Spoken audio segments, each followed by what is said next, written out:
Raw, September 4, 2023. The Miz annihilates John Cena. You had to see it to believe it. And Chad Gable, beautifully throughout the night, positioned to win the IC title. And at the very end, not so fast. What are they doing with the Drew Snoozentyre? All of this and more, it's the Monday Night Raw review from just last night, the 4th of September, Labor Day, here in the States. Also, we're going to go over the latest comments from Tony Khan, AEW Boss, on the termination of the contract of CM Punk and suspension of Jack Perry. Tony Khan's latest words take us into the brawl, and it's quite sad for that company, especially on such a big night that was last weekend for them, all in London, and to be overshadowed by this. And Tony Khan's comments, man, it tells you that this situation, it was even more amplified than what was reported. We're going to go over the latest with the AEW CM Punk situation. We got the Monday Night Raw. It's going to be a long, badass, amplified podcast. Smash those ups. Let BC know you're fully amplified. Lock in those earbuds. Grab your coffees. And let's get amplified.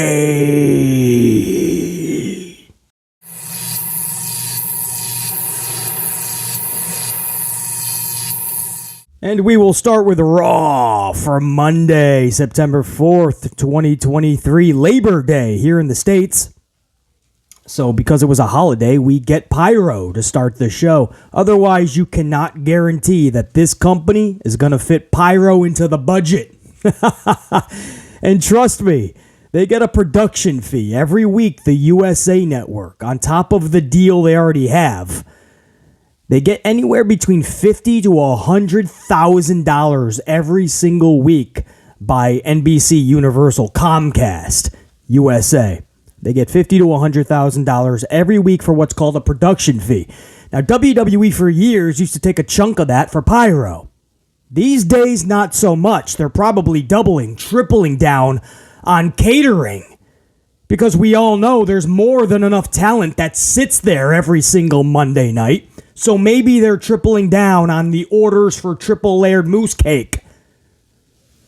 It seems fitting. But we actually got pyro last night. They fit that into the budget. I believe we got a different intro package too in the opening signature. So maybe you guys can confirm that or not. Maybe it's been around for weeks and even months, but it seems like it's a new opening sequence. Same boring, non-energetic theme song, Born for Greatness or whatever it is. Just it doesn't get you excited. They go into the arena, everybody's snoozing already. I wish they would. Seriously, man.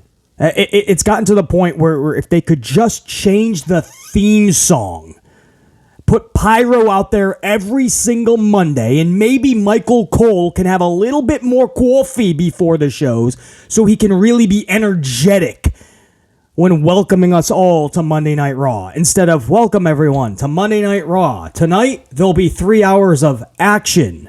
We hope. It's got to be more than that, man, and it starts with everything that happens in the opening. We need to change the theme song. Pronto, ASAP. Stat. The opening theme song needs to change. You can knock Nickelback all you want, but I'll take Nickelback's Burn It to the Ground over anything we've had over the last several years.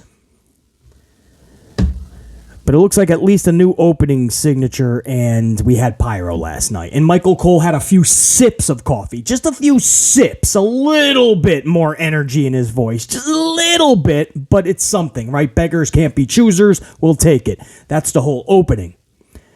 Now, Jey Uso kicks this show off. New theme song. Again, I believe. Maybe it's been around, and you guys are like, BC, it's been there, man. But I think this is brand new, and it makes sense because he's been gone for 3 weeks. He went off on his own, and his new theme song is It's Just Me, Oos. No, that's the name of the song. And that's the whole song, too. It just repeats. It's just me, Oos, down from day one. Just me, Oos, I'm from day one. It's just me, Oos, I'm from day one. It's just me, Oos, down from day one. And then you just put that on a loop for about 17, 18 minutes. At least that's more welcoming to the ears than Sethington Rollins' Disney sing-along. I digress. Let's move on. So it's just me. Oos is bumping throughout the arena. Through the crowd comes Jason Uso. And let me tell you something about Jason Uso. He's not just coming down like a Mox thing where he's just going down the steps. He's going into the crowd, like actually down the rows. So people are like, oh shit, you're in section 103, seat S13 too? Ma, Dad, I'm sharing a seat with Jey Uso. He's actually like standing on people's seats. Very cool, very rock star-esque from Jason Uso. I don't know about this new thing he's got everybody bumping to, but I guess that's what we're doing in WWE and in pro wrestling. I can't blame everybody else, actually. Let me just stick with WWE. They got this new thing where audience participation, right? Audience participation. Everybody's got a sing-along these days. Now we're all bumping and jiving, right? We got the catchphrases, audience participation. As long as wrestlers have that, they don't have to work on anything else. Anyway, we're all bumping as Jey Uso finally gets to the ring 86 minutes later. Slight exaggeration.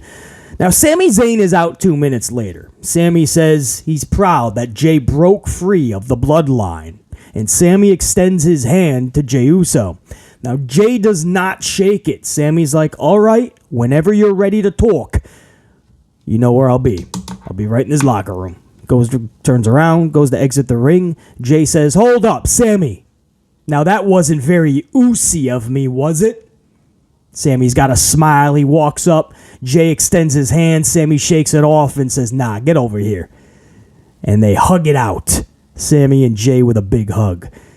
Crowd does a little bit of a pop. And segment Q1 is over. We go to commercial break. So nothing over the top here. It's Jey's introduction to Monday Night Raw. Okay, no harm, no foul.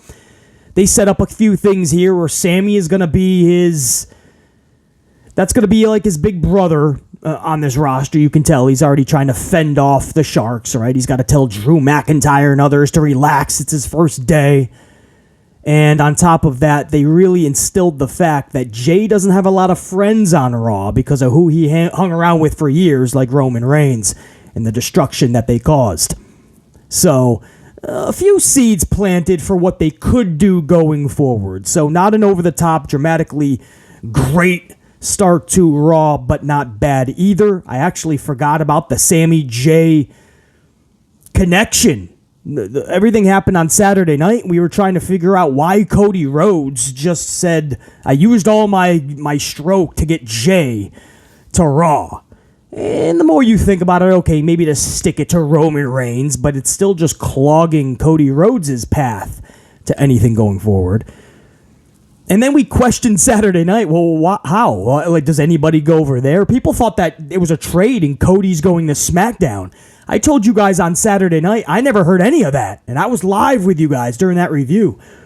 I heard nothing about Cody saying he's being traded to SmackDown. He just said, I'm bringing Jey over to Raw. Just didn't make sense. Last night, Adam Pearce said, I just got off the phone with management. Somebody has to go to SmackDown. They want a fair trade. That wasn't thought about before SmackDown said, hey, you could go over to Raw, buddy. Now all of a sudden they woke up and they're like, I think we made a bad decision. We're going back on it. You can't. Do you imagine the NFL? You make a trade. You send Aaron Rodgers to the Jets for financial compensation, some draft picks, and then 2 weeks later, after you already inked the deal, 2 weeks later, Packers management calls up the Jets and says, we changed our mind. We want 7 first-round picks over the next 6 years. Sorry, what? Doesn't even make sense. You can't do that, man. You can't do that. So all of a sudden, they're just like, now SmackDown wants a fair trade. Anyway, we tried to make sense of this. We tried to on Saturday night. We couldn't. Last night they said, okay, somebody now has to go to SmackDown. My point in all this is, okay, it added another layer because Adam Pearce told Jey Uso backstage, listen, somebody has to be removed from Raw. So just so you know, I know you ain't got a lot of friends back here as it is. It just got a little bit more hotter in the kitchen. The heat was turned on because now somebody's got to leave. So they're not going to like it even more right now. And Jay's like, thanks for the heads up. Jay looked unaffected by it. He just gives Adam some daps. He's like, all right, another day in my life, man. If you ain't got haters, you ain't popping. That's what Jey Uso's talking. I love it. So, again, not an over-the-top start to the show, but seeds planted. You see the connection there with Sami and Jay. I really do hope, guys. Kevin Owens wasn't there last night. Probably a little binged and banged and battered up from Saturday night and all the bumps he took in that Steel City street fight. But I hope they don't just do Sami and Jay in non-stop tag matches. I mean, that seems to be the Raw formula for Paul Levesque McMahon. He loves to just stick these weird tag team matches in hour 3 and mostly in the main events. Always Sami and Kevin versus some variation of Judgment Day, or maybe Imperium gets stuck in there. Maybe Cody's in the 6-man tag or tag up. Maybe it's Sethington. Maybe they throw in Flip-Flops, Flanigan, Scooter McGee, Matthew Riddle. Man, I hope we don't do that. That's not fun. I really hope they just dedicate their Jey Uso, Sami, everybody going forward to real solid storytelling. It has, I should say, proven success rate. Just look at the bloodline. You give proper storytelling. It's almost like they don't know how to do it anymore. And they fell into the bloodline and they're trying to milk it for all it's worth. Well, guess what? The bloodline, that storyline is getting staler than 9-week-old bread. And soon you're going to start seeing mold on this storyline. I'm telling you right now, man, it's getting very stale. I don't know where they think they're going with Jimmy trying to get back into the bloodline. If that's the best you got going into the holidays, I don't know how you're going to get to WrestleMania to have Cody Rhodes or anybody take the title from Roman. I mean, you're going to be limping in. You're going to be cruising down that highway, the road to WrestleMania. You're going to be on rims. Your tires are going to be completely blown out. Your engine, your transmission's going to be totally shot. You're going to have a spark plug left. You're going to be getting pushed down the highway to WrestleMania. I think Jay got out just in the nick of time, to be honest. I just hope he has a storyline. And it's not just repetitive, lackluster, rinse and repeat tag matches with Sami. That's the start of the show. Jay's introduction to Monday Night Raw. Now, the first match of the night. This is the Vikings versus Drew Snoozentyre and Flip-Flops Flanigan in a tornado tag match. Kofi Kingston hits the ring, inadvertently kicks Flanigan upside his dome piece. So Kingston gets in, kicks Riddle inadvertently. So Riddle's knocked out. Then the Vikings hilariously cannonball Kingston like a lawn dart into Snoozentyre. So Snoozentyre's on the apron trying to get back into the ring because he just saw Kingston take out Riddle inadvertently. So Drew's trying to get back on the apron. The Vikings have Kingston up. He almost looks like somebody who's not invited to the college party. And the football team finds out, so they pick up the nerd, and they're throwing him out on the grass. You guys remember Fresh Prince of Bel-Air? Remember DJ Jazzy Jeff? Jazzy Jeff would always get thrown out by Uncle Phil, man. Kingston, the look on his face is like, oh, shit, here we go again. And the Vikings just lawn dart Kingston into Drew McIntyre. So Riddle's knocked out by Kingston. Drew McIntyre's knocked out by Kingston. And then the Vikings pick up Riddle, flops Flanigan, and they double powerbomb him through a table for the 1-2-3. I got to tell you guys, man, Kingston, Drew, and Matthew looked like clowns in this finish. Absolute clowns. And BC had to laugh. I wasn't even mad about it.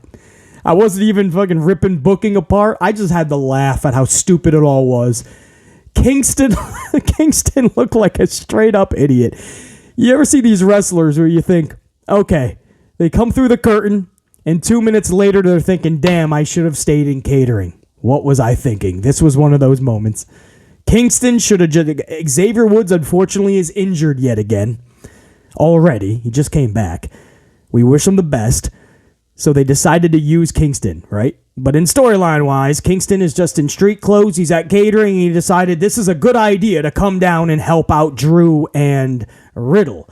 Just one problem with that. It's 2-on-2. You got Van Halen out there, one of my favorite bands, as the manager of Vikings. But still, Van Halen isn't doing anything.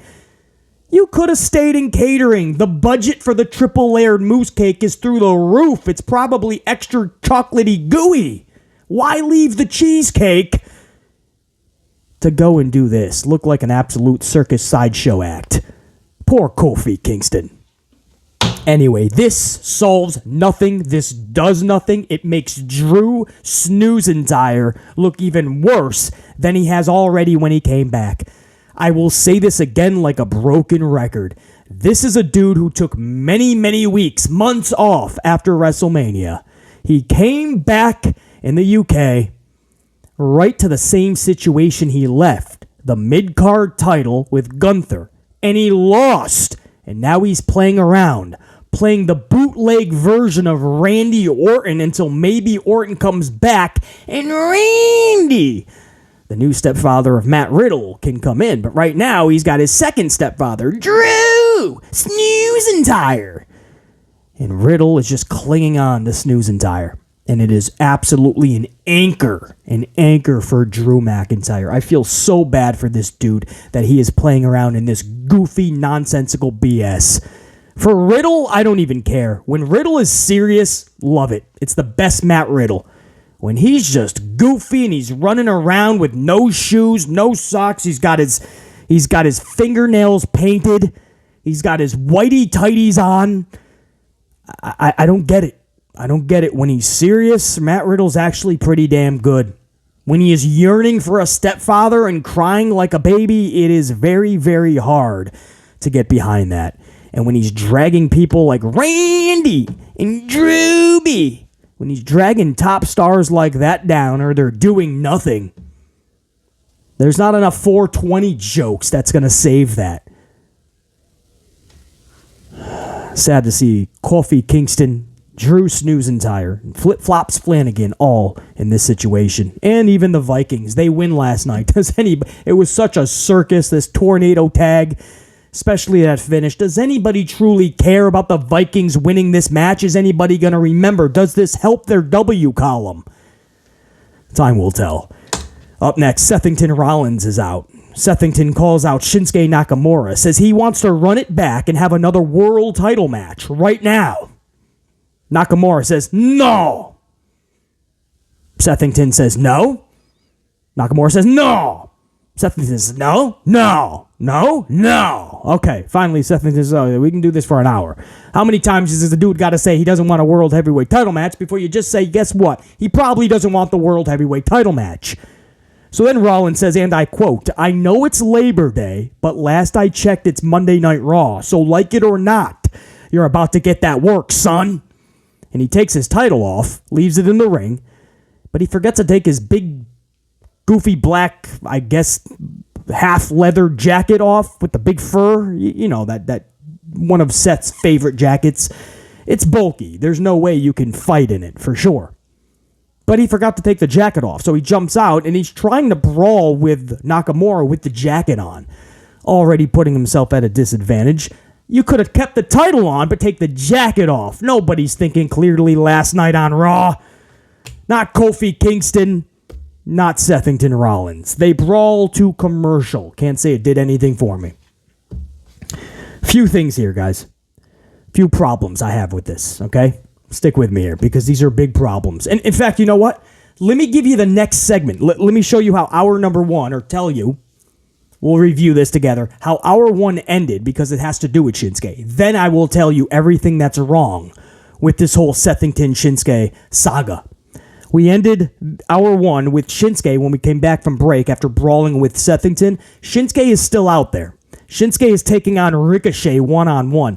So Shinsuke gets disqualified after smashing a steel chair over Rico's back. Rico wins via DQ.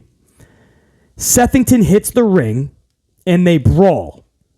That's it. A little bit more of a brawl.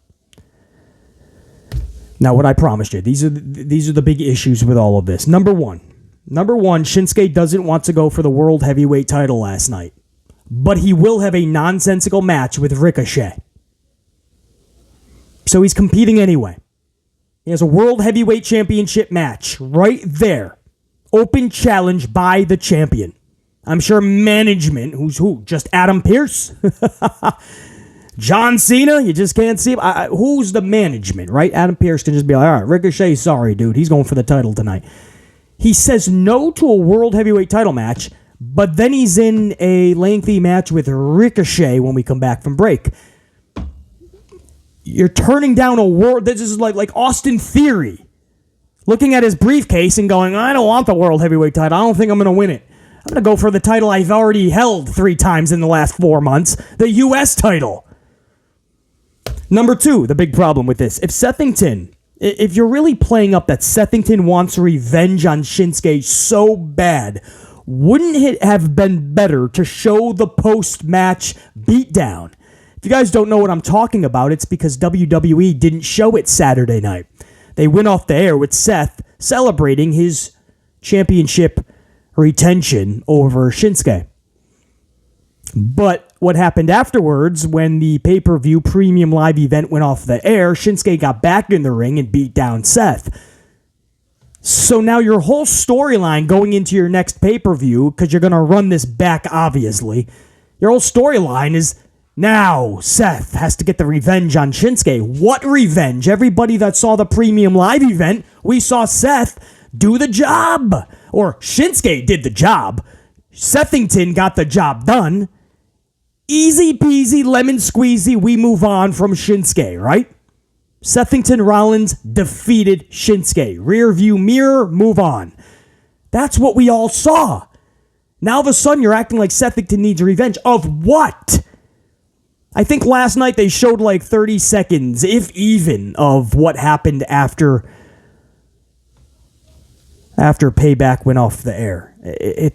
Wouldn't you have just shown that to end the night? A mega, an amplified beating of Sethington after the match. Right? So everybody knows, oh shit, man, Sethington won that match, but damn, he ain't done with Shinsuke. That's my second big thing. You don't even show it, and then your whole storyline going forward is Seth is so pissed off. And number 3, I'm not even done. Damian Priest and Rhea Ripley are backstage watching Ricochet versus Shinsuke so intently, as if one of them has the championship. Why is Damian and Rhea watching this backstage on the monitor, holding up his briefcase? Shinsuke doesn't have the title. You don't even know if he's, at that moment, you don't even know if he's getting another match. He doesn't get a rematch because he lost the match, and he just said no to a rematch. So Shinsuke's not even in the equation. Ricochet's nowhere near the equation. Lost to Logan Paul at SummerSlam's been irrelevant in that catering ever since. Why is Damian and Rhea looking at this match and holding up his briefcase? They don't have the title. This ain't nitpicking. This just doesn't make sense. Left and right, one after the other. It's like this company is just doing things. Just things. They don't even care if it makes sense. They don't care if it's right or wrong. They don't care if it looks good, bad, or ugly. They're just doing things. They're like, we got 3 hours to fill. Let's do things. Let's move on to hour number 2. Hour 2 starts with the Judgment Day. J.D. McDonuts comes to the ring. McDonuts says, Damian, that briefcase needs to go. And Damian's like, here we go again. So they have a little bit of a rift, but you see, McDonuts presents Priest with a brand new briefcase, like darker bluish, purplish, like the Judgment Day purple, blue, whatever color category you put that in. It's nifty. If it didn't say Senor Money in the Bank, no joke. I'm not BSing you guys here. It's not like a little bit of a ha-ha moment. It literally says Senior Money in the Bank. They didn't learn their lessons from the lack of merchandise sales. There was t-shirts made up that said Senior Money in the Bank, and they failed miserably. Failed to even crack the top 25. That's hard to do. Top 25! It failed to crack it. So what do? They double down. They put it on the side of a briefcase, and they expect people to get enthusiastic about a future cash-in via somebody called Senior Money in the Bank. Oh. So McDonuts is trying to warm up, or at least get Damian Priest to be on board with him, right?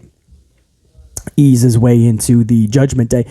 I like this because the other way that everybody knew they were going was to just have Damian Priest be outed from the group, and then he's a face with the briefcase, but there's just a lack of connection with Damian, and I'm not sure that just a face turn is going to get him fully popular with the crowd to care enough during the cash-in. So I think this is what we got right now for Damian. We just got to find a way to build him up.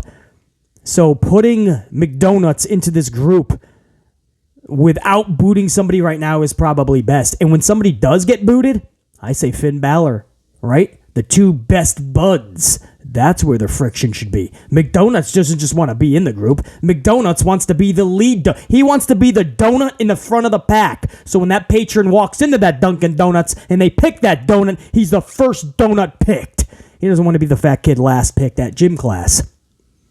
He wants to be the donut in that dozen of donuts. He doesn't want to just be one of them.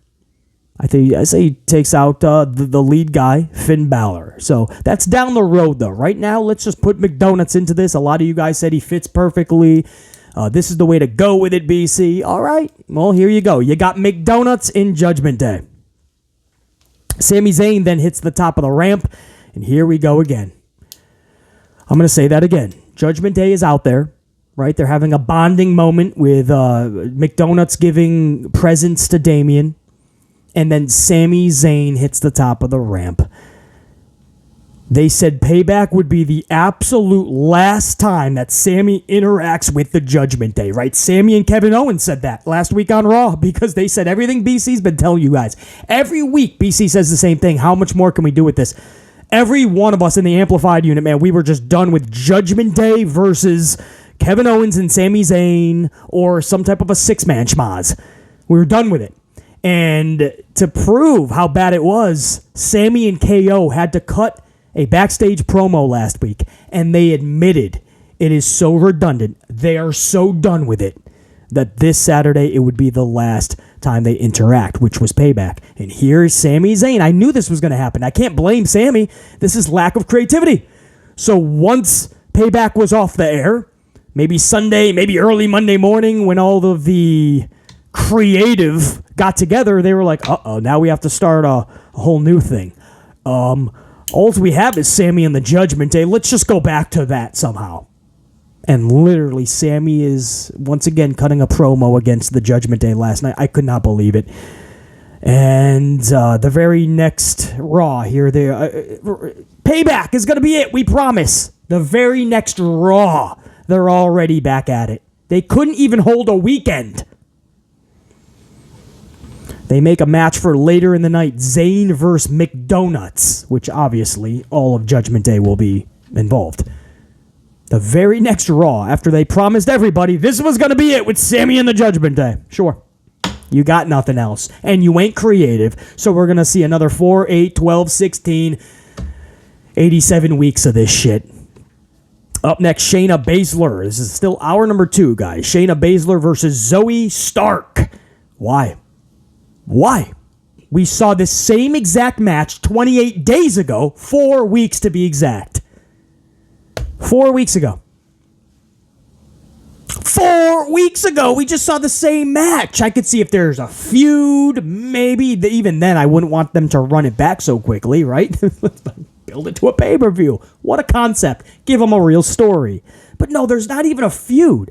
They're just, guys, I can't say this enough. Again, it's not nitpicking. It's literally what we're seeing every Monday. It's why many fans like BC, and maybe you listening right now to this podcast or watching, it is on the tube.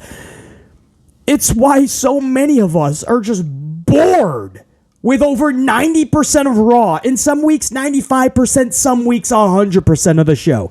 We love this. We're not just going to give up on it and stop watching it because we don't hate it. We love pro wrestling. We want to see it succeeding and be really good. This isn't it. There's no feud. There's no story. They literally just ran back the same match from a few weeks ago just to have the match again. Now, to their credit, the first match 4 weeks ago, it was not good.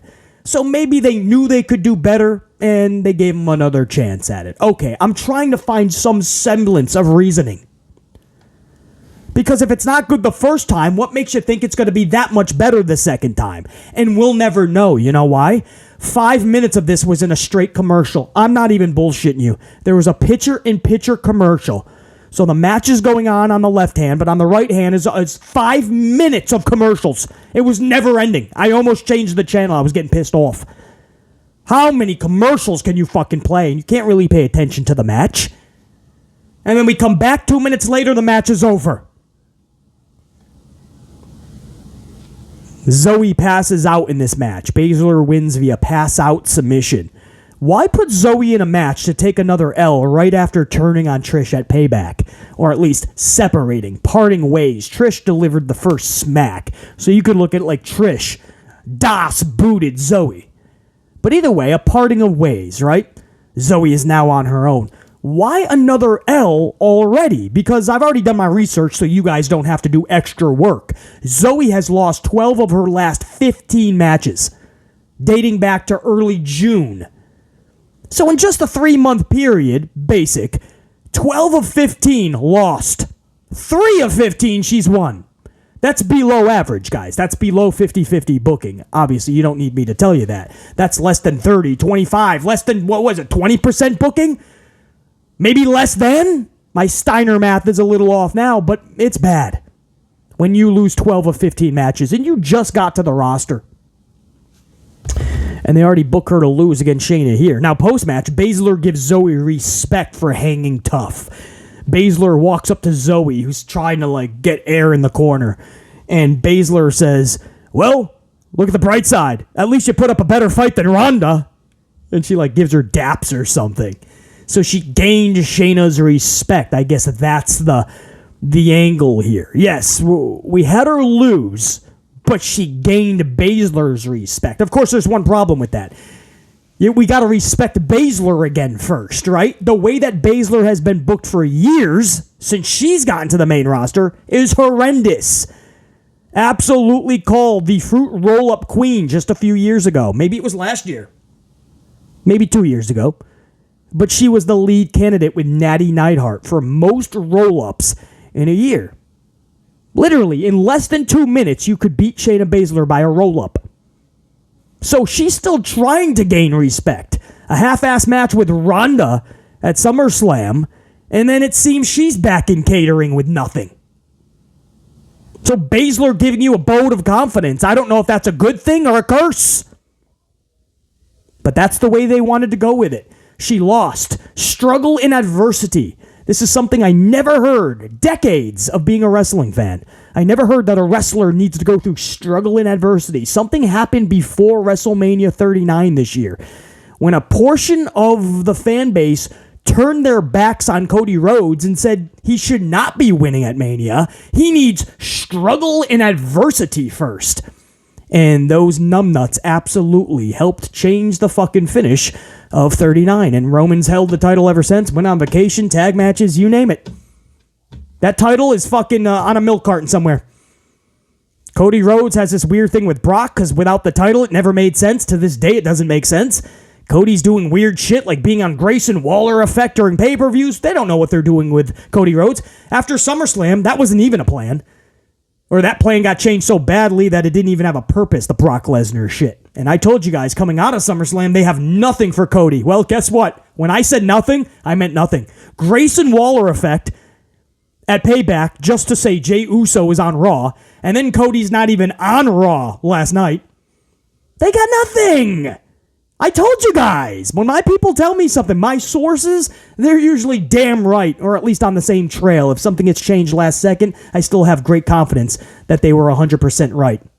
Up until the final change, unfortunately. But that's how good my sources are. When they said they're hearing that, they have literally nothing. They're trying to limp Cody into next year's Rumble.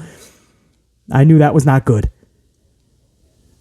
Struggle in adversity for Cody Rhodes somehow, and look how that turned out. poorly. Shitty. And now they're doing it with everybody. Doesn't matter if you're a Grayson Waller losing his first 4 or 5 matches on the roster. Doesn't matter if you're Cameron Grimes or Zoey Stark.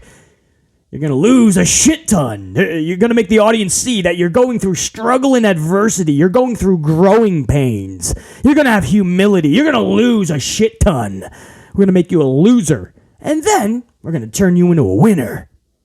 I can't stand the struggle and adversity shit. Zoey Stark is built like a fucking Shotzi tank. Zoey Stark is a really good wrestler. Zoey Stark just separated from Trish. That was the time for momentum.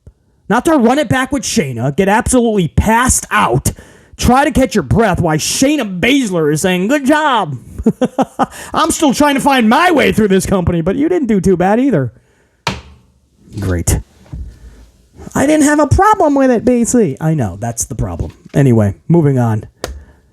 That's why I do what I did. That's why I am a reputable reviewer. That is exactly why, because I look at every aspect. It's not about what we like and didn't like, right? You could have loved that segment. That's cool. I won't even diss that. If you love that match, I don't know, you'd have to love the commercials too. 5 minutes of commercial break. But you can love that. That's cool. That's eye of the beholder, man. I like Jinder Mahal. Most of the wrestling world cannot stand Jinder Mahal. That's just preference, right? I loved Bray Wyatt. This was a Bray Wyatt channel, we called it. Some people just didn't like, I don't like Supernatural, guys. Cool. Likes and dislikes. That's eye of the beholder. That's your prerogative. That's what makes everybody unique, special, different. But when we're talking about what works and doesn't, what is actually good and what is not, guys, facts will tell us that. Like Bray Wyatt, you cannot like him, but right, I say this all the time, the metrics always said he was number one, or at least right there with Roman. The only person to beat Roman twice with merchandise was Bray. Merchandise, Bray was always number one or right there. Statistics, in terms of like social media and numbers that they pulled in, Bray Wyatt, always, even surpassing Roman more than a dozen times. Numbers or ratings? On Monday Night Raw, he was the highest segment, and that was for like 2-minute Firefly Funhouses. My point is that it doesn't matter if you liked it or not, right? We can determine if it was good or not, though, based on facts.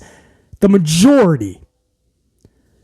So that's what we try to say here. Is this the best way to properly utilize Zoey and Shayna? Stuffing them right where they were, right in the middle, literally middle of hour number 2, middle of Monday Night Raw, with 5 minutes of commercial while they're in a little screen to the side, and then when we come back from commercial, Zoey's passed out. Or could we have done better? Right, the ratings will tell you when they come out, we could have done better for that Q segment. When I do the quarterlies, they'll show you we could have and should have done better. That's what I'm saying, man. It's not about what we like and don't. You can disagree with what you liked all you want. That wouldn't change the facts. That's what I just wish people would understand. When we do these reviews, you can disagree in terms of likes, but I hope you understand that we're trying on this channel to make the product better. And we can't do that unless we take these segments and we make them really better, the best they can be. That's all we're trying to do. It's like fucking like dragging your kid into the supermarket and they don't want to go. And then you got to well, we'll give you a donut if you go. We'll give you a McDonuts. And then they all of a sudden jump up on their feet and they have energy. You son of a... Like, you don't got to go dragging, kicking, and screaming into the supermarket. We're all trying to do the same goal. Make this better. We end hour number 2 with a couple more ladies. Raquel Rodriguez defeats Chelsea Green via her Tejana Bomb finisher. That was it. This is what I mean when I say we're just trying to make it better. We're not nitpicking. How does this help anybody? It's almost like they had 90 seconds and they're like, let's throw out Raquel and Chelsea. Raquel wins this, beating Chelsea. What does this do for Raquel? Afterwards, she says, I got a rematch with Rhea next week on Raw, I think she said. And how does this help your tag team champion? Chelsea is a champion. I remember when she got those titles with Sonya. And there were some people that thought it was a good idea. They said, you know what? They're going to build the division around them. This is going to be good, BC. And I said, yeah, we heard that about Bayley and Sasha. We heard that about Sasha and Naomi. We heard that about Ronda and Baszler. We heard it. But okay, Chelsea and Sonya are going to be the ones. Sonya gets injured. Piper Niven comes in, takes the title. She claims she's a champion. And Pierce says, okay. So you call yourself a champion in this company, and that's all it takes. That's all Shinsuke had to do. He didn't have to wrestle Seth. He just takes the title and says, I'm champion. Nothing Pierce can do. He'll say, okay. So people said, okay, Piper Niven and Chelsea BC, they're going to be a dominant tag team. No, they're not. Piper Niven, unfortunately, is out. They say it's with a undisclosed illness, but she's supposed to be out for a few weeks. So that's why in a backstage promo last night, Chelsea Green looked at Adam Pearce and says, I know what you're going to say, what everyone else is saying. The titles are cursed. I'm not trying to hear it. So Adam Pearce says, maybe the titles aren't cursed. Maybe it's you, meaning Chelsea. Chelsea's like, oh, how dare you? You know how Chelsea is, man. So, I mean, it's so bad that they're putting it in promos backstage that the titles are cursed. No, you just don't have a division. You're playing hot potato with the titles. And then, when the champion is actually in the ring, you have him lose in 2 minutes. This does not help Chelsea Green at all, and it certainly doesn't make anybody care about Raquel Rodriguez any more than they did going in, which is not that much. That's the end of hour number 2. Hour number 3, Miz. Finally, something good. It took us 2 hours and 10 minutes to be exact. Because by this point, we were into hour 3. But the Miz starts hour 3. I cannot believe I'm saying this, man. The last few weeks, Miz has been the best part of Raw. LA Knight and the Miz's storyline / feud has been really good. Believable. Both have been amped up. This is very good. Miz starts hour 3, Miz TV. Special guest John Cena. Cena's music hits. Crowd is pumped up. Cena hits the ring, and he takes a seat.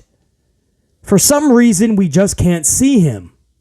But Miz assures us that he is there, and he is sitting right across from him. So even though we couldn't see John Cena last night, Miz assures us he is there, he is answering questions. Miz ends up telling Cena to get out of his ring because he's pissed off that he helped LA Knight defeat him at Payback.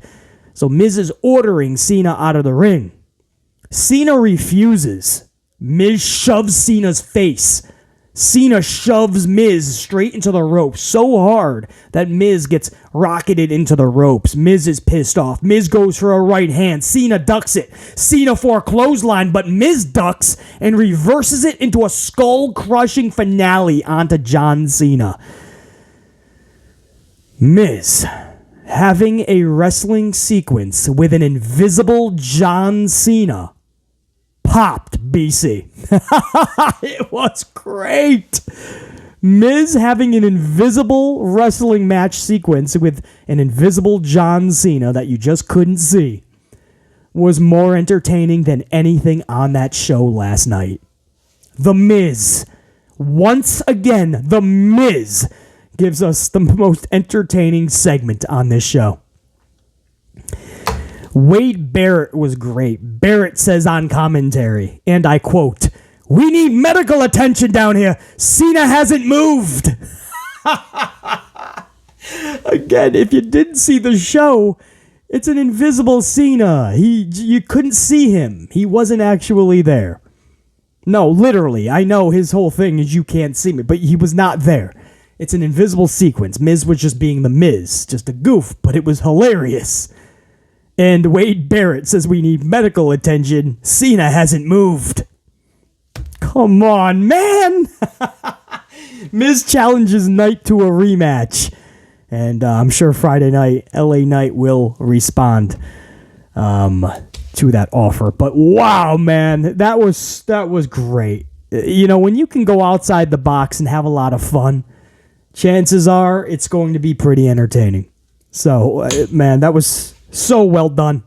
Because when they played that music and he didn't come out, I'm like, oh, they are going to piss off that crowd. Because they had a nice little pop for John Cena. But when The Miz totally took it to the next level and had a whole segment revolving around an invisible John Cena, I put the coffee down and I said, do your thing, Miz. This was some really good shit. It's good shit. JD McDonuts is up next. He pins Sami Zayn via the awe-inspiring, ultra-devastating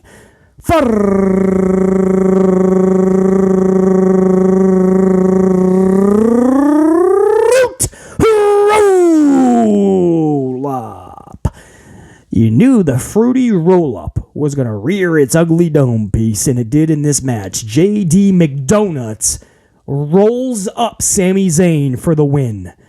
There was some extra assistance from Dominic Mysterio, but still, losing to McDonuts via a roll-up is the equivalent to Yokozuna losing a hot dog eating contest. It just shouldn't be done.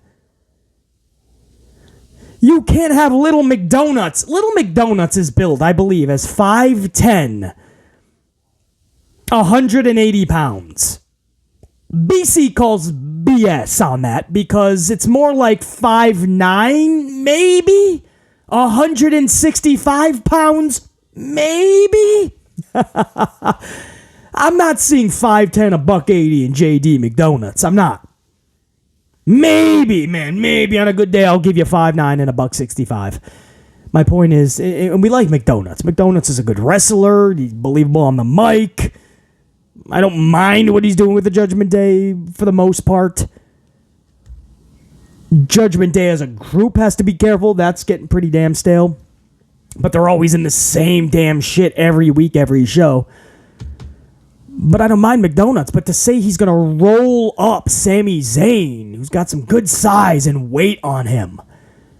I don't care if Dominic Mysterio is helping him. I don't care if Yokozuna himself. Much love and respect to the big man upstairs. But it ain't happening.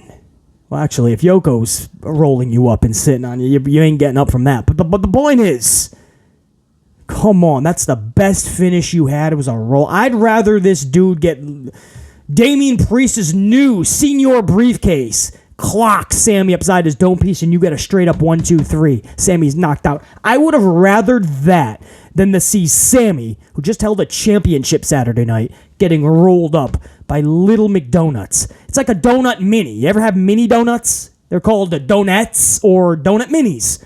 This is like JD McMini Donuts compared to Sammy, man. Come on. Again, can we do better? Should we have done better? The answer to both those questions, yes and yes. The final segment of the night, reserved for the main event. This was Gunther taking on Chad Gable for the IC Championship. I like this, the biggest reason. First of all, Gunther and Gable. I just like that. You could have set this up for a pay-per-view. Unfortunately, they didn't do that. They're going to try to go for a little pop in the rating. Okay. Hour 3's tough. And you better build a solid hour 3 to get to people caring about the final segment of the night. And this show did not raise enough interest to powerhouse hour 3 in the ratings. I'm telling you right now. But they put this into the main event segment. It was a fresh air, breath of fresh air to see Judgment Day not in the main event. They were right before it with Sami Zayn, but not in the main event with some nonsensical bullshit. It was an actual main event, guys. That was really good to see and watch.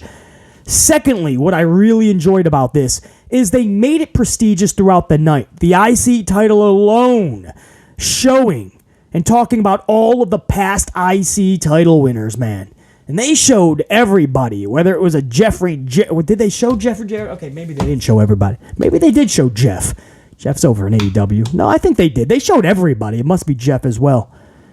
Razor Ramon, Shawn Michaels, everybody. I think Wade Barrett they even showed. I think we forget that he held that championship.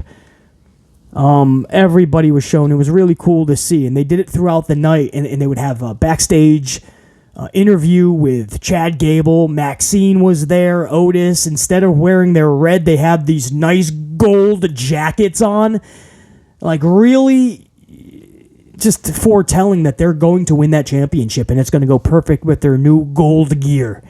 And they even said, and they had Gable's family front row. And he said, I'm going to win that championship right in front of my family. Now, when they do all of this, usually they change the channel.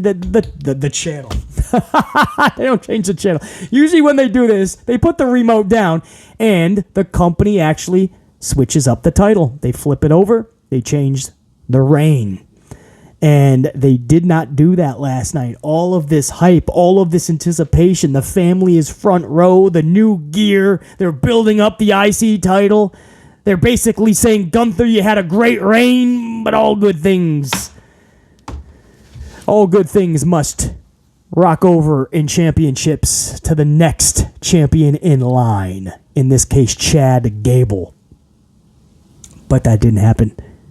Guys, Gunther defeats Gable via the Gunther bomb and badass clothesline, the Gunther clothesline. It was a combo sequence. Gunther bomb, Gunther clothesline. And Chad Gable was thrown for a loop. Didn't know what city he was in. He's fucking still seeing the pyro from earlier in the night. He's looking up at the lights. He's seeing pyro. He's looking at the front row. It's his family, but he's seeing fucking some of the members of the roster. He doesn't know what's going on. Gunther knocked this dude for a loop. 1, 2, 3. Gunther wins this match, retains his championship. Gable walks out in front of his fam. An absolute loser. I love Chad Gable. You guys know that. I'm one of the biggest advocates for Chad Gable. I've liked this thing with Gunther from the beginning. But he did walk out last night as the loser. And I thought that was really big. I mean, if that didn't cement Gunther's legacy and title reign, or whichever order you put that in, if that didn't cement it, if it already wasn't already cemented, and that didn't do it, then you just don't like Gunther. Because this dude's the real deal. It's going down in history as one of the most memorable title reigns for sure.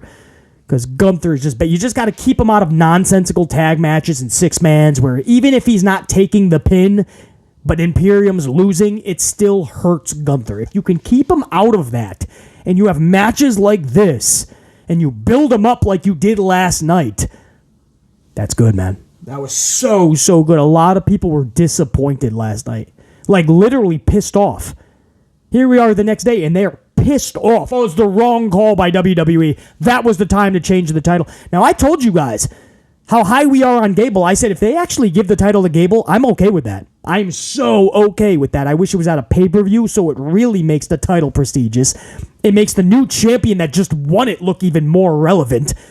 And it does service and justice to the champion that's dropping the title. You did it. You gave it enough care to put it on a pay-per-view. I hate when it's just on a regular show. But I would have been okay with Gable getting it. But the fact that he didn't, I'm more than okay with it. Gunther would believably beat him. And Gunther could believably, realistically, go into the yonder with that championship. So a lot of people are disappointed. That's good. This isn't like a Cody Rhodes situation where Roman beat him and we're all like, that... But that doesn't make sense. Because everything you have going forward needs Cody to have the title. Roman's going on a 2-month vacation. You're setting up Brock. Brock would only attack Cody because Cody's got the title. That would be the only reason. Because the stipulation with Roman is I can't attack him anymore. Remember? So Brock cannot touch Roman. So he waited. Cody got... And Roman's going on vacation. No, they kept it. They called an audible, and it just didn't. To this day, it doesn't make sense. No, this isn't like that. This is Gunther holding that title. Chad Gable, if he wasn't already put on the map to you, he's put on the map. This isn't like a Zoey Stark situation where we're still questioning what the fuck was she in the match with Shayna then? If that was the result, I gained Shayna's respect. Are they just gonna throw Shayna and Zoey in a tag team and try to bootleg Ronda and Shayna? Looks that way. This is what I mean. There's good scenarios to do something and bad. And unless we truly dissect it in the best of ways possible, we're going to get more of it. And if it's bad, then we're just getting more and more of a shit stew. And the ratings keep going backwards, and the fan interaction and anticipation and excitement goes with those ratings. Straight into the toilet, straight into the sewer. So, this is why we keep them on the straight and narrow, man. We make sure that this shit is good, and that was a good main event because they built it up properly. It was fun. The swerve at the end. Everybody, the family was there in the front row. The new gear, man. The way they pumped it up. The way it was almost like, hey, thanks, Gunther, but it's time to pass that over. Man, everything. Everybody was already writing it up. The dirt sheets were already writing Gable wins championship. Backspace. All those letters. So that is Raw, September 4th, 2023. Now, before we take off, guys, the AEW CM Punk situation. A lot has come out since we were last able to talk about this. Of course, Payback, hours before the premium live event for WWE this past Saturday, hours before is when we all got word that CM Punk's contract has been terminated by AEW and that Tony Khan has fired CM Punk with cause. So when we went live to do that live review, reaction, watch along, man, it wasn't just Payback that we had to talk about. A lot of it was talking about this situation. So we did the best that we could, man, in those just less than 4 hours, covering the pay-per-view, and then we had to cover this situation as it was ongoing live. It was wild. So I thank the thousands of you guys that caught that, either live or afterwards, man. What a stream that was. But that was a couple days ago. A lot's come out since, and I want to talk about that before we end this podcast. Now, Tony Khan went out with a video message to his audience.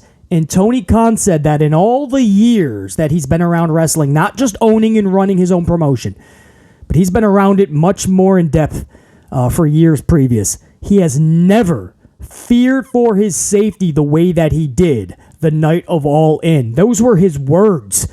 He said nobody should have to feel the way that he did and so many others because of Phil Brooks and his actions.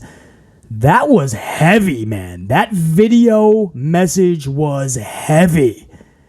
And it gave you a lot of insight that the reports we heard were all true. And I told you guys, when different reports are coming in, but they're not actually debunking others, they're changing a little bit here and a little bit there.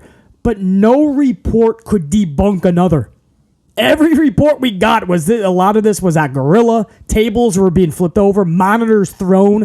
CM Punk was lunging. Meltzer's word that he used was lunging. And then he later said, I was being generous. He did more than lunge at Tony Khan.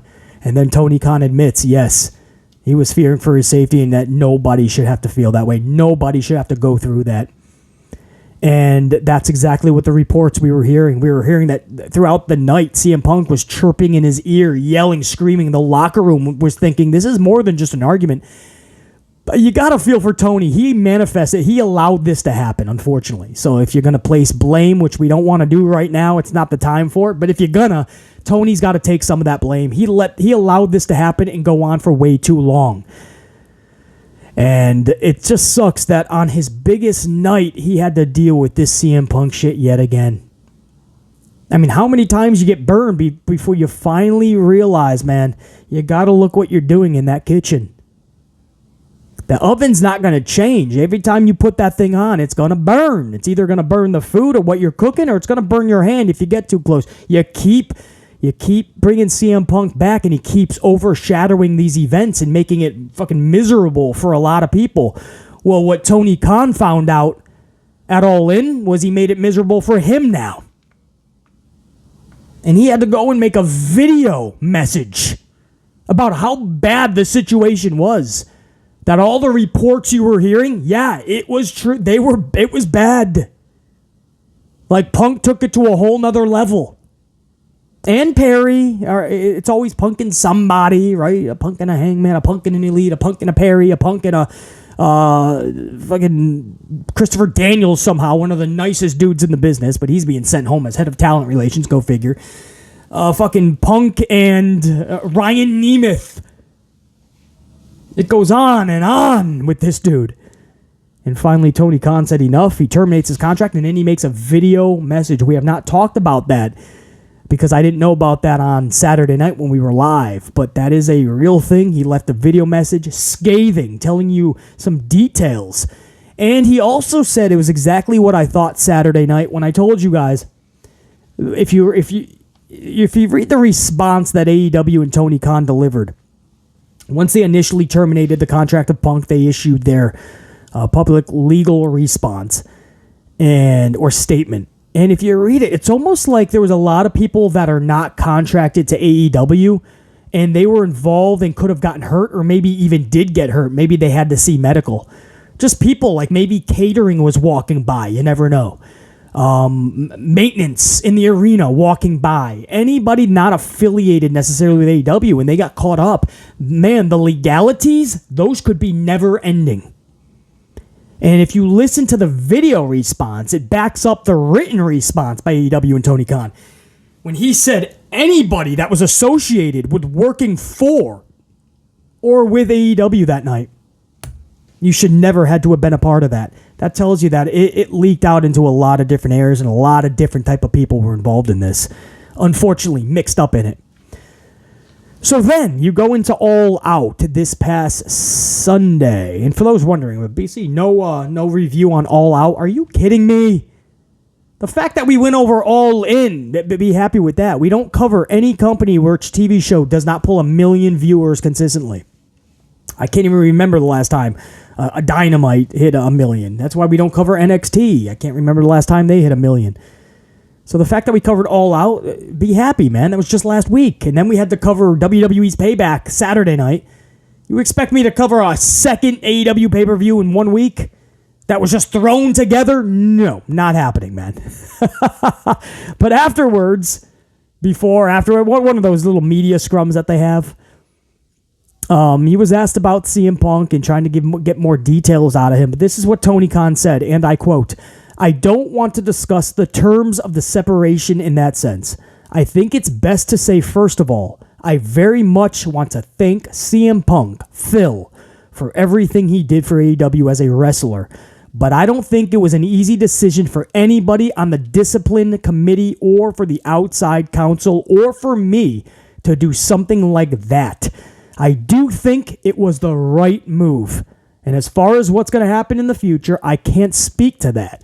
But I'm not the attorneys who interpret all that language and stuff." Probably shouldn't have said that. He's basically saying whatever the attorneys write for me is what I'm going to say. He was then asked about Jungle Boy, Jack Perry, his role, and what happens to him following that little brawl.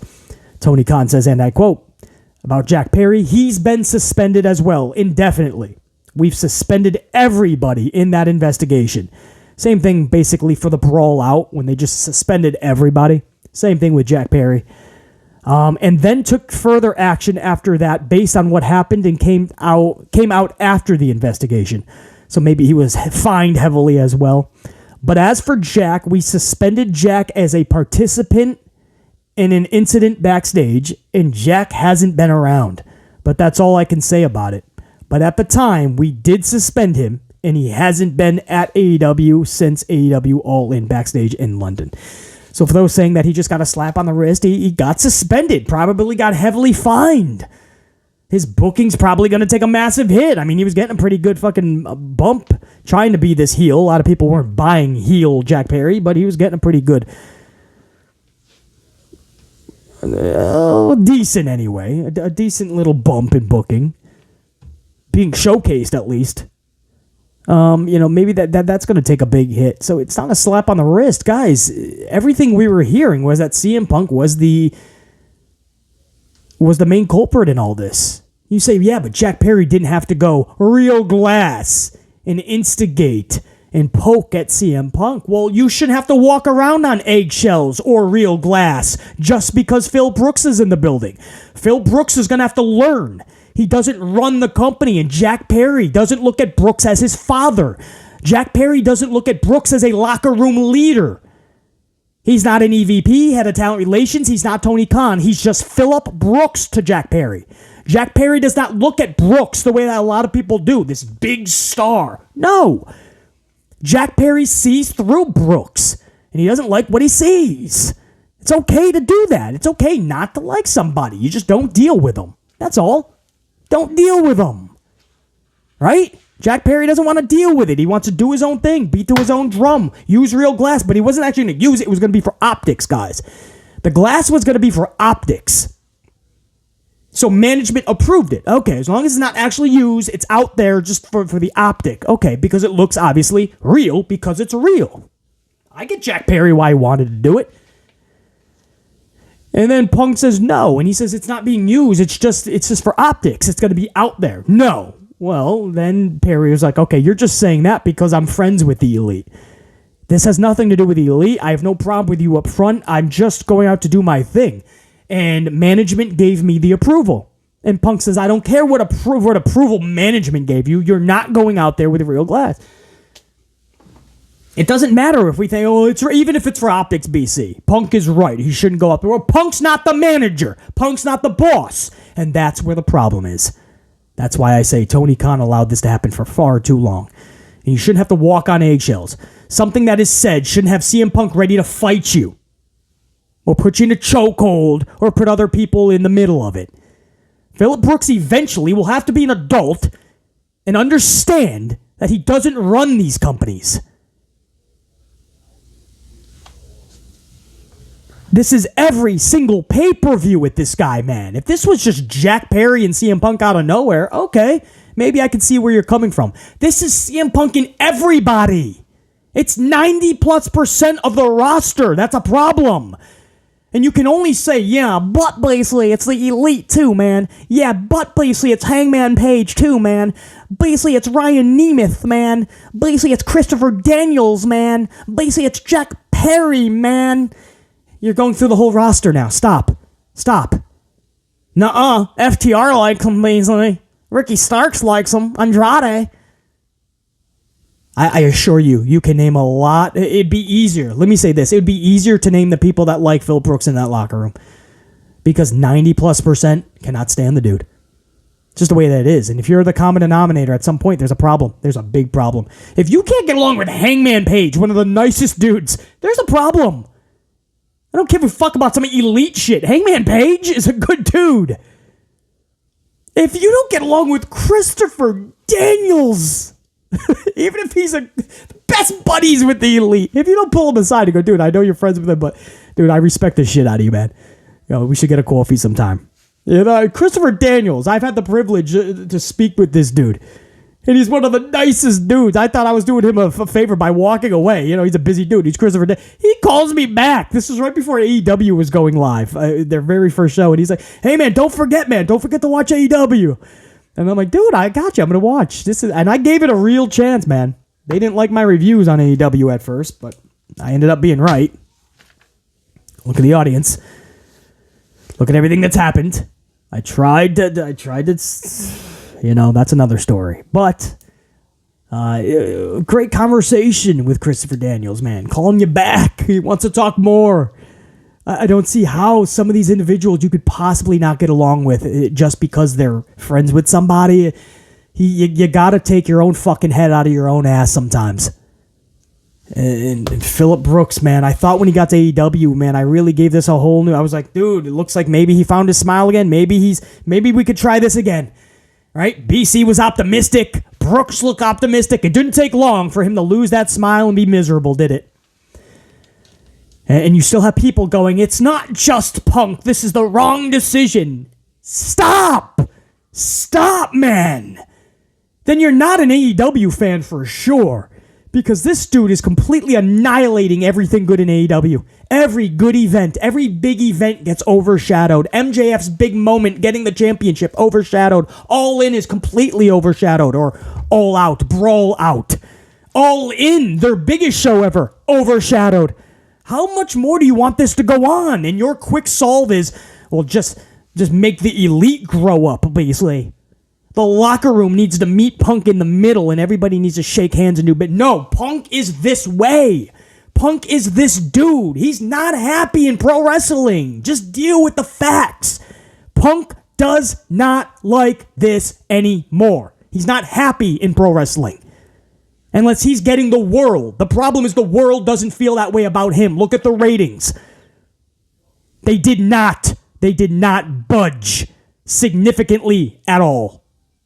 At all. And they went down even for Saturday night's Collision. And that's before college football. Maybe Phil Brooks was feeling the heat. Maybe he knew this was all before college football. What's going to happen when you have a Saturday night WWE event, college football, and really good prelims for UFC? Are they going to really pull $250,000? Because you could put in SUV, they'll collect $125,000. They don't have to pay money for SUV anymore. They already got lump sum in the initial agreement with Law & Order SVU, or one of those stupid hour-long dramas. You put them back to back, you save yourself a boat ton of money, and you still get the same advertisers.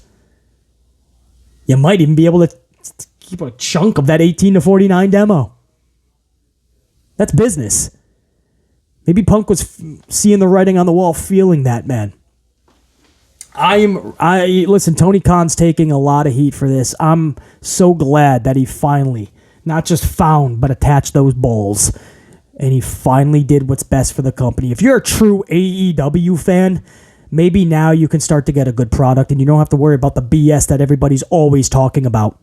Because when we talk sloppy shop, this is the sloppiest shop I've ever seen in professional wrestling. And I've seen WCW back in the day, and it was pretty sloppy. I've seen WWE over the last 10 years. It got pretty fucking sloppy. But the sloppiest pro wrestling shop I've ever seen, AEW the last 2 years. Right around when CM Punk joined the company. Now, maybe you can get AEW back. If you're a big CM Punk fan, maybe he'll go back to UFC and lose another fight. I don't know. I don't know what to tell you. Maybe he'll go into do some acting. I don't know. He was in the show Heels. Maybe he'll do something like that. But he's not a pro wrestler anymore. He gets injured too easily. He's sloppy in the ring. He's miserable. It's done, you know? But if you truly want to see him back in the wrestling ring, WWE in the future, they're going to do something. I'm telling you, man. I don't know how long the contract would be. If it'll just be a Hall of Fame, maybe he does a run. He's going to be back at a WrestleMania. He's going to be back at a WrestleMania. I know. He doesn't like Paul Levesque. Paul Levesque can't stand him. I know 90% of the WWE locker room doesn't like Phil Brooks. I get it. But trust me, Brooks already told you. He'll take the call. If it's a good offer, of course he'll go back to WWE. He told you that. It's amazing when people say Brooks will never go back to WWE. Well, I'm going to believe Phil Brooks on this one. When Brooks says, yes, I will. To make me the offer. I truly believe that FS1 when he was covering the WWE product with Renee Paquette and Saraya Page. I truly believe he was just waiting to go back. He wanted an offer. He was planting seeds with Renee and Saraya, and Levesque McMahon just didn't pull. And then he showed up to WWE Raw. Remember, we saw the pictures in the parking lot, man. He wanted in the building. He was there for like a minute, then they booted him. But he was trying to get in there. I mean, he will go back. He knows he was never happy in AEW for sure. And as much as he was not happy in WWE toward the end, he knows that at least that organization, the operation of WWE, is much more structured. Whereas in AEW, it's a circus, and I don't think he ever really got acclimated to that type of a circus. Hopefully that company will no longer be that circus. Those are statements from Tony Khan. That is a video message that he sent down. That's the latest that we're hearing. That's a suspension on Jack Perry. The termination of CM Punk is not going to be looked at again, or they're not going to have just another decision on it. That is a confirmation. He is 100% terminated from AEW. So that's the latest I got for you guys, man. We'll be keeping track on that, obviously. This has been a pretty long podcast, well over an hour with the Raw review. So I'm going to end it right there until next time, and there will be that next time. Top Guy, I'm out. Top Guys, we're out. The Amplified unit. From the Gold Team channel members to my entire unit. Red Team, go! BC, and I'm out. Peace!